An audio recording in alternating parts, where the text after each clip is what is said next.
Assalamualaikum warahmatullahi wabarakatuh. Waalaikumsalam warahmatullahi wabarakatuh. Selamat pagi menjelang siang anak-anakku. Pagi. Bagaimana kabarnya hari ini? Baik. Alhamdulillah jika diberikan kesehatan. Memang pada dasarnya kita dianjurkan di rumah saja untuk menjaga kesehatan dan tetap mematuhi protokol kesehatan yang dianjurkan pemerintah. Karena di masa pandemi seperti ini, daya tahan tubuh yang kuat itu memang diperlukan agar kita bisa terhindar dari virus-virus yang akan menyerang tubuh kita. Ya, bisa dibilang kita bisa mengusir virus-virus yang akan menghinggapi kita. Ya, sedih sekali rasanya, tapi juga harus kita bersyukuri kita bisa berjumpa lagi via Meet pada pagi yang sangat cerah ini. Sebenarnya saya juga seperti kalian merindukan suasana kelas, merindukan kelas yang kita semua biasa buat bercengkrama, bercanda tawa. Dan saya juga pastinya merindukan wajah-wajah kalian yang cantik, ganteng, dan menggemaskan tersebut. Ya, sebelum kita masuk ke dalam pembelajaran pada pagi hari ini, alangkah baiknya kita berdoa bersama-sama agar pembelajaran pada pagi hari ini dilancarkan dan diberi anugerah yang lebih oleh Allah Subhanahu wa taala. Berdoa, Ibu persilakan menurut agama dan kepercayaan masing-masing. Dimulai. Selesai. Anak-anakku, kemarin Ibu sudah mengirimkan link di WhatsApp group yang harus kalian baca dan harus kalian cermati. Dan di situ juga ada pertanyaan, sebenarnya ini tuh jenis teks apa? Seperti itu ya kan? Nah, pada kesempatan kali ini saya akan mengajak anak-anakku berjalan-jalan di masa lalu yang pernah kalian alami dari kalian kecil hingga kalian bisa dikatakan dewasa pada saat ini.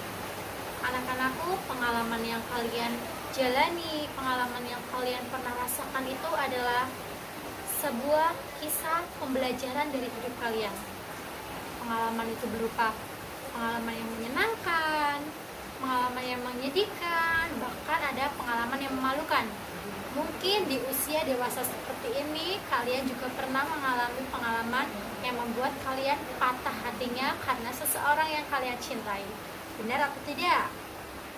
Benar. Nah, dari pengalaman-pengalaman kalian yang pernah kalian alami dan kalian rasakan, bisa kalian tuangkan di sebuah cerita, bisa kalian tuliskan, dan bisa orang lain nikmati juga pengalaman-pengalaman kalian tersebut. Jadi hari ini kita bersama-sama akan belajar mengenai cerpen atau cerita pendek. Nah, di sini saya akan menampilkan salah satu contoh dari cerita pendek. Menurut contoh cerpen yang tadi saya kasih, saya tampilkan di sini. Saya meminta anak-anak semua untuk mencari struktur, unsur, dan ciri-ciri cerpen yang tadi dicontohkan. Sebelum kalian mencari struktur, unsur, dan ciri-cirinya, sedikit saya beri gambaran mengenai cerita pendek atau cerpen.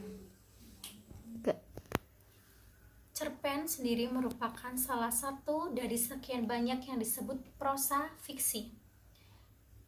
Cerpen bersifat menceritakan atau menggambarkan suatu kisah yang dialami oleh seseorang di masa lampau atau yang pernah dialami barusan, kemarin, dan saat ini juga bisa kalian jadikan cerpen. Pengalaman pembelajaran hari ini juga bisa kalian jadikan cerpen yang di dalamnya memuat konflik dan terdapat penyelesaian atau solusi dari masalah yang ada di dalam cerpen tersebut. Kenapa disebut cerpen? Karena cerpen itu merupakan cerita pendek yang di dalamnya terdapat klimaks dan penyelesaiannya. Jadi, cerpen itu cenderung singkat ya anak-anak, padat dan langsung pada tujuannya, tidak bertele-tele dan tidak berbab-bab atau tidak berepisode-episode seperti karya sastra novel. Jadi kalian harus bisa membedakan mana cerpen dan mana novel, seperti itu ya. Dan setelah kemarin kalian sudah mengetahui pengertiannya dan saya jelaskan lagi pengertian cerpen, kalian juga harus mengetahui ciri-ciri cerpen. Dan saya tegaskan lagi, di sini ada beberapa ciri-ciri cerpen yang perlu kalian ingat dan perlu kalian pahami agar tidak keliru dengan karya sastra yang lainnya. Cerpen itu biasanya terdiri dari 10.000 kata. Kurang dari 10.000 kata. Gak bisa lebih dari itu. Ingat, cerpen itu tidak bisa lebih dari 10.000 kata. Lalu yang kedua, selesai dibaca dengan sekali duduk. Jadi yang tadi saya katakan, cerpen itu tidak berbab, berepisode-episode. Seperti itu ya anak-anak. Lalu bersifat fiktif. Ingat, bersifat fiktif. Lalu cerpen juga mempunyai alur hanya satu alur saja. Dan isi dari cerita pendek berasal dari kehidupan sehari-hari yang tadi saya katakan diambil dari pengalaman yang pernah kita semua lalui. Dan selanjutnya, ciri-ciri cerpen itu penggunaan kata-katanya mudah dipahami oleh pembaca. Jadi tidak membuat pembaca pusing dengan cerita pendek yang telah kalian buat itu, tidak. Tidak membuat pusing pembaca. Ingat ya, tidak membuat pusing pembaca. Lalu bentuk tulisan yang singkat, lebih pendek dari novel. Jadi cerpen itu bentuk tulisannya itu singkat, lebih pendek dari novel, harus diingat, jangan keliru. Lalu selanjutnya, penokohannya itu dalam cerita pendek sangat sederhana. Penokohannya itu sangat sederhana ya anak-anak. Ingat, sangat sederhana.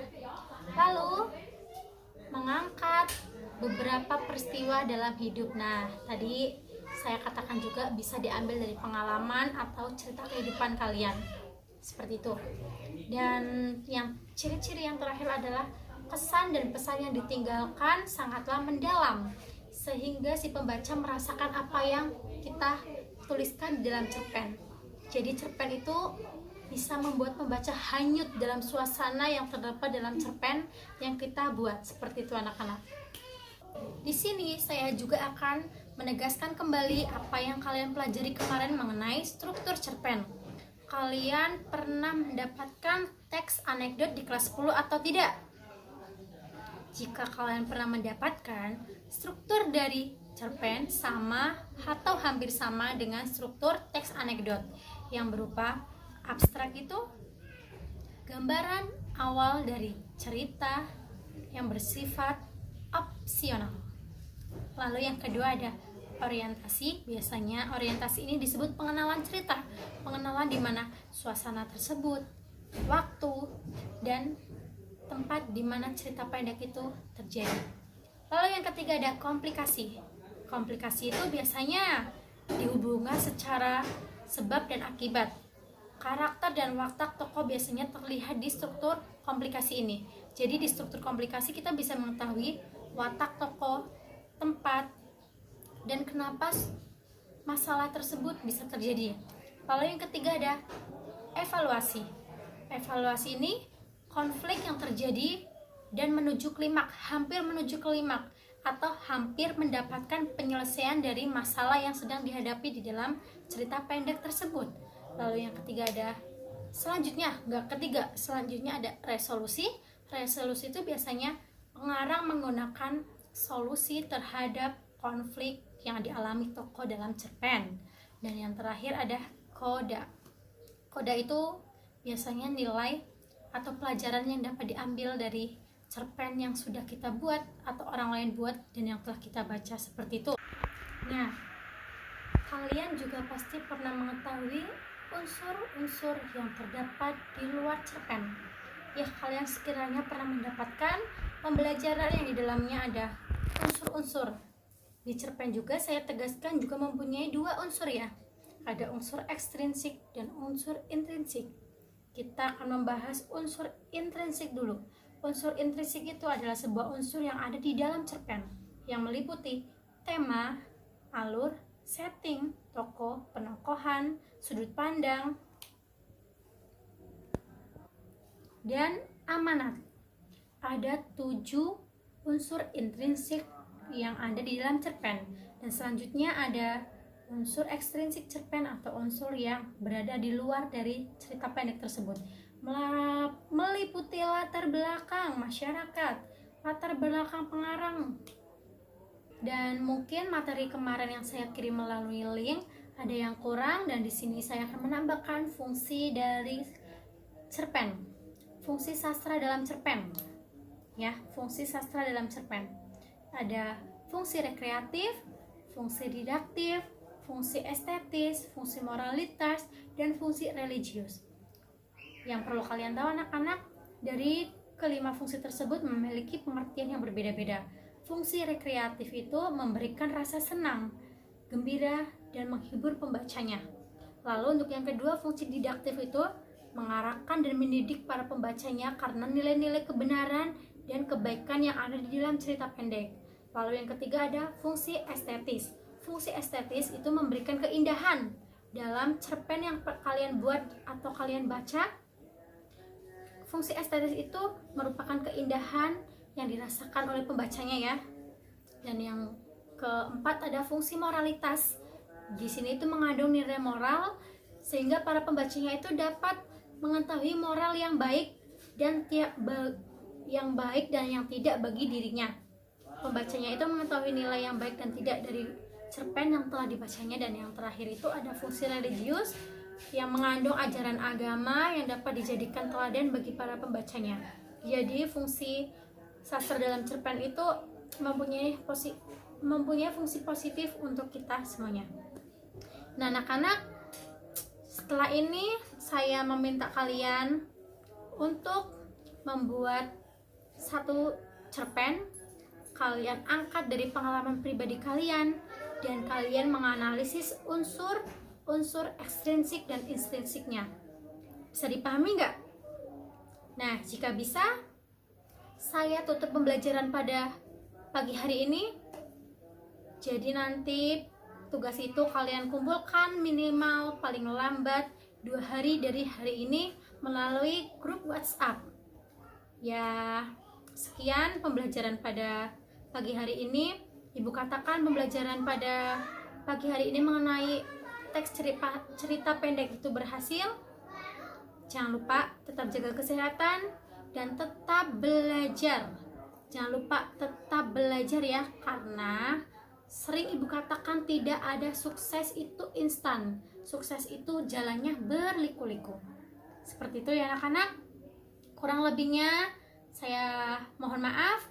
Sampai bertemu di pembelajaran selanjutnya, dan kita tetap di rumah saja, jaga kesehatan. Kalau tidak penting jangan keluar rumah. Sekian, Ibu sudahkan, kalian bisa meninggalkan Meet ini. Wabillahi taufiq wal hidayah. Wassalamualaikum warahmatullahi wabarakatuh.